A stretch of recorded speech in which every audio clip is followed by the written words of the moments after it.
Hi అండి, welcome to ఋతు ప్రభా 106. మీరు బాగున్నారా? నేనైతే చాలా బాగున్నాను. మీరందరూ బాగుండాలని అయితే మనస్ఫూర్తిగా అయితే కోరుకుంటున్నానండి. ఈ వీడియో ఎక్కడ స్కిప్ చేయకుండా పూర్తిగా చూడండి. నా వీడియోలు చూస్తున్న ప్రతి ఒక్కరికి థ్యాంక్ యూ సో మచ్ అండి. చూడని వాళ్ళకు కూడా థ్యాంక్ యూ సో మచ్ అండి. ఎందుకు అట్లా చెప్తున్నానంటే థ్యాంక్ యూ చెప్తే మీరు చూస్తారని నేను చెప్తున్నాను. ఈరోజైతే మా బావ వాళ్ళు అయితే పని చేస్తున్నారు. మా బావ వాళ్ళ పని పిల్లలు అయితే వాళ్ళకి ఏమంటారు తాడు దిగుతున్నారు. ఇక్కడ అయితే దీంట్లోని లిఫ్ట్లోనైతే పెయింటింగ్ వేస్తున్నారు. ఇక్కడ తాడు పట్టుకున్న తర్వాత కింద ఇంకొక అబ్బాయి అయితే పెయింటింగ్ వేస్తుండు. ఈ పిల్లలు అయితే చాలా మంచోళ్ళు. అంటే అన్నీ మా బావ ఏ పని చెప్పినా అన్న ఈ పని చేయను అనరు. ప్రతి పని అయితే మంచిగా చేస్తారు, మంచిగా క్లోజ్గా ఉంటారు. ఏదైనా మేము అంటే బావ పిల్లలకి ఏదైనా కష్టం వచ్చినా కానీ నేను చేస్తారా అని మీరు భయపడబాకండి, బాధపడబాకండి అని చెప్తా ఉంటాడు. వాళ్ళ ఇంట్లో సమస్యలు ఏమైనా కానీ ముందు అడిగేసి నేను చేస్తాలే నాన్న, మీరు ఎందుకు అట్లా భయపడొద్దు అని అయితే వాళ్ళకి ధైర్యం ఇస్తూ ఉంటాడు. మా బావ అయితే చాలా మంచోడు. మా బావ ప్రతి విషయంలో బాగా చేస్తూ ఉంటాడు. పిల్లలను కూడా బాగా చూసుకుంటారు. వాళ్ళని అలా చూసుకోమట్టుకే పిల్లలు ఇప్పుడు మా బావ ఈ పని చేయమట్టుకే ఒక 20 సంవత్సరాలు పైగా అవుతుంది. అప్పటి నుండి కూడా మా బావ మంచిగా పిల్లల్ని అంటే పిల్లలతో పని చేపించే విషయంలో వాళ్ళతో మంచిగా మాట్లాడటం వల్లే ఇప్పుడు వాళ్ళు మంచిగా ఇప్పటి వరకైతే ఉండి పని చేస్తున్నారు. వాళ్ళకి అంటే ఇంట్లో ఏదైనా సమస్యలు ఉన్నా కానీ తీరుస్తూ ఉంటాడు. ఏదైనా డబ్బులు అడిగినా కానీ ఎమ్మటే ఇస్తూ ఉంటాడు. ఏదైనా కష్టం వచ్చినా కానీ ఎమ్మటే ఆదుకుంటాడు.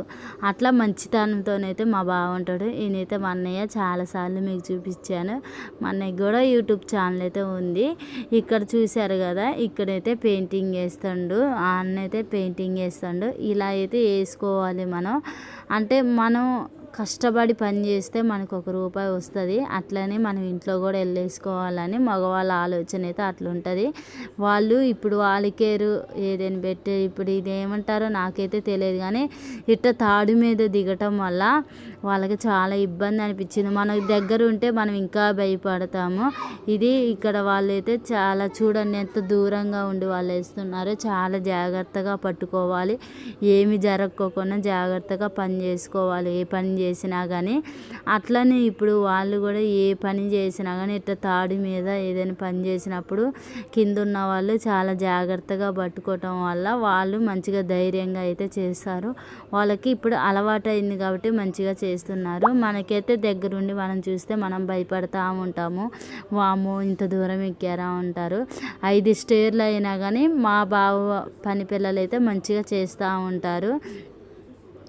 అంటే మా బావ ఏదైనా చెప్పింది అనుకో నేను చెయ్యను అనరు. ఏదైనా కానీ వెంబటే చేస్తారు. నైట్ పనులు కూడా చేస్తూ ఉంటారు. అంత నమ్మకం, అంత ఇష్టం. ఏంటంటే మంచిగా చూసుకుంటాడు మమ్మల్ని అన్న నమ్మకం వాళ్ళకు ఉంది. ఇప్పుడు నేను ఇంక ఇంట్లో పని చేసుకున్నామని అయితే అన్నీ చేస్తున్నాను. ఊరికి వెళ్ళి వచ్చిన తర్వాత చాలా పనులు ఉన్నాయి. పిల్లలకి స్కూల్ స్టార్ట్ అవుతున్నాయి కదా, షూ అయితే శుభ్రంగా ఉతికేసాను. అట్లానే బ్యాగులు కూడా క్లీన్ చేసి ఎండకి పెడుతున్నాను. బట్టలు కూడా చాలా పడ్డాయి. ఈరోజు బట్టలు అయితే బకెట్లో వేసాను, మళ్ళీ కుర్జీలో వేసాను. అయినా అన్ని బట్టలు ఉన్నాయి. ఎండ వస్తుందని ఉతుకుతున్నాను. ఇక అమ్మను కూడా వచ్చేటప్పుడు నా కాడికే తీసుకొచ్చుకున్నాను. సెలవులు అయిపోతున్నాయి. అమ్మ కూడా ఈ 4 రోజులే పని అయితే అయిపోయింది వాళ్ళకి. ఈ 4 రోజులు అయితే మళ్ళీ పనులు స్టార్ట్ అవుతాయని నేను 4 రోజులకి నా దగ్గర ఉంటుందని అయితే తీసుకొచ్చాను. అమ్మకి హెల్త్ కూడా బాగలేదు. స్టమక్ పెయిన్ వస్తుంటే బాధపడుతుంటే నేను ఇక్కడికి తీసుకొచ్చాను. హాస్పిటల్లో కూడా చూపించాను. ఇంకా తగ్గట్లేదు, జ్వరం వస్తుంది. తగ్గాలని అయితే మీరు మనస్ఫూర్తిగా కోరుకోండి. నేను కూడా దేవుణ్ణి అయితే కోరుకుంటున్నాను.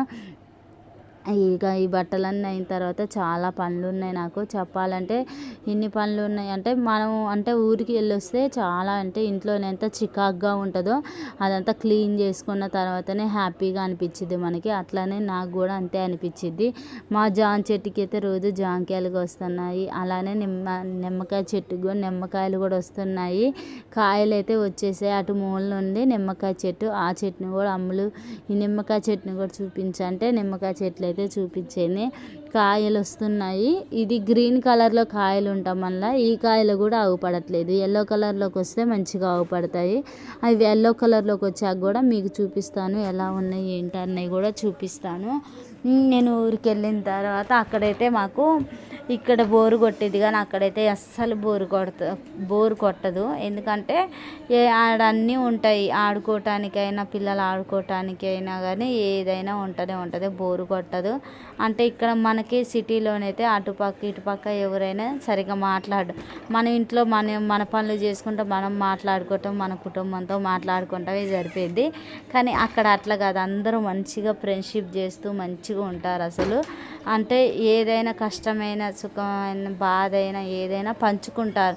కానీ ఇక్కడైతే అట్లా ఉండదు. ఎందుకంటే ఇక్కడ ఎవరు ఉండరు, మన ఇంట్లో మనమే మన పని చేసుకుంటూ, ఇంట్లో పని చేసుకుంటూ, పిల్లలను చూసుకుంటూ, సాయంత్రం ఏంటంటే సాయంత్రం పని చేసుకుంటూ, మళ్ళీ ఇంకేమన్నా ఏదైనా ఉందంటే మనకి ఏదైనా పని ఉందంటే బయటికి షాపింగ్లు కట్టి ఇటు వెళ్ళి రావటం, ఇక ఇదే సరిపోయిద్ది. కానీ మనం ఎవరితో అట్లా మాట్లాడినట్టయితే ఉండదు. ఇక్కడైతే అట్లా ఉంటుంది. నాకైతే మా ఊర్లోనైతే మంచిగా హ్యాపీగా ఉంటుంది. కానీ ఇక్కడైతే ఈ పనులన్నీ చేసుకుంటా నేను హుషారు అనిపించింది. కానీ అమ్మ వాళ్ళ ఇంటికి వెళ్తే నేను ఏ పని చేయనుగా నాకు హుషారుగా అయితే ఉండదు, నీరసంగా అనిపించిద్ది. ఎందుకు ఇంత బద్ధకంగా అనిపించిద్ది, ఏం చేయాలి అనిపించదు. ఎందుకంటే వాళ్ళు చేస్తూ ఉంటారు కదా, నాకైతే ఏమనిపించదు. అమ్మ అయితే వచ్చింది కదా, అమ్మ అయితే ఇప్పుడు 4 days అయింది, ఇక నేను వెళ్తాలే అని అంటుంది.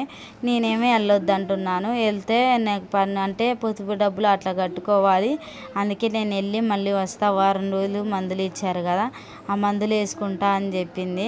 సరేలే అమ్మ అని అయితే వెళ్ళమ్మా అని చెప్పాను నేను. చాలా బాధ అనిపిస్తుంది. ఎప్పుడైనా మగ పిల్లగాళ్ళ కన్నా ఆడపిల్లగాళ్ళకే ఎక్కువ బాధ ఉండిద్దండి. ఏ విషయంలోనైనా వాళ్ళకి బాధ ఉంటుంది, అన్ని విధాలుగా ఆలోచిస్తూ ఉంటారు. అంటే తండ్రి లేడు కదా, తల్లి ఉన్నప్పుడు అన్నీ దేనికైనా నన్ను మంచిగా చూసుకొనిద్ది, ప్రతి విషయంలో నాకు హెల్ప్ చేస్తూ ఉంటుంది. అమ్మ ఏ కష్టమైనా నాకు చెప్తూ ఉంటుంది. ఇప్పుడు అట్లా లేదే అని నాకు బాధ అనిపించింది. ఎందుకంటే తండ్రి లేనప్పుడు తల్లికి చెప్పుకోవాలి కదా. ఇప్పుడు మా అమ్మకు కూడా హెల్త్ బాగోట్లేదు, అందుకే నాకు బాధ అనిపిస్తుంది. తగ్గాలని అయితే దేవుని కోరుకుంటున్నాను నేనైతే. ఇప్పుడైతే మాకు రేషన్ బియ్యం అయితే వస్తున్నాయి. రేషన్ కార్డు అయితే 5 ఎక్కేసాయి, నాయి పిల్లలు అయితే అందరూ అయితే ఎక్కేసాయి. ప్రతి నెల నేను మా బావ అయితే తీసుకుంటాను.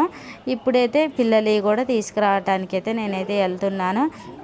మా అదృష్టం కొద్దీ ఏంటంటే ఈరోజే చెప్పారు కదా 3 నెలలకి బియ్యం ఇస్తున్నారని చెప్పారు. సరేలే అని ఇక 3 నెలలకు బియ్యం తీసుకురావటానికి అయితే నేనైతే వెళ్తున్నాను. 3 నెలలకి 90 kgs అయితే బియ్యం వస్తాయి నాకు. అందుకే బియ్యం తీసుకురావడానికి అయితే దవదవ అయితే వెళ్ళేసి వస్తాను. తర్వాత బ్యాంకు కాడికి వెళ్ళాలి, బ్యాంక్ కాడికి వెళ్ళే పని ఉంది, ఆ పని కూడా చూసుకోవాలి. పిల్లల స్కూల్ స్టార్ట్ అవుతున్నాయి, వాళ్ళ స్కూల్ డ్రెస్సులు కూడా అన్నీ శుభ్రంగా ఉతికేసి వాష్ చేసి ఆ కంపౌండ్ పెట్టి నీట్గా చేయాలి. అలానే గుండీలు ఏమన్నా పోయాయంటే చూడాలి, ఆ పని కూడా నాకుంది. ఇప్పుడైతే ఈ పని చేద్దామని బియ్యం కాడికి అయితే నేను వెళ్తున్నాను, చిన్నగా అయితే వెళ్తున్నాను. అసలు చెప్పాలంటే ఊరు వెళ్ళొచ్చిన కానుండి ఏమీ గింత ఖాళీ లేదు. ఇంట్లో పనులు చేసుకోవటము, మళ్ళీ ఇట్ట బియ్యం అయితే వచ్చాయని బియ్యం కాడికి అయితే వచ్చేసిన తర్వాత బ్యాంక్ కాడికి కూడా వెళ్ళాలి. ఇప్పుడు మా అదృష్టం కొద్దీ అయితే మేము మార్నింగ్ వచ్చాం కదా, ఎమ్మటే నేను ఒక్కదాన్నే ఉన్నాను. నా తర్వాత చాలామంది వచ్చారు. నేను ముందు రావటం మంచిదైంది, కానీ ఎండ మాత్రం బాగా వస్తుంది. అన్నయ్య అయితే అడిగింది కదా ఎంతమంది అంటే 5 అని చెప్పాను. కొత్త రేషన్ కార్డా అంటే అవును అన్నయ్య అని అయితే చెప్పాను అన్నయ్యకి.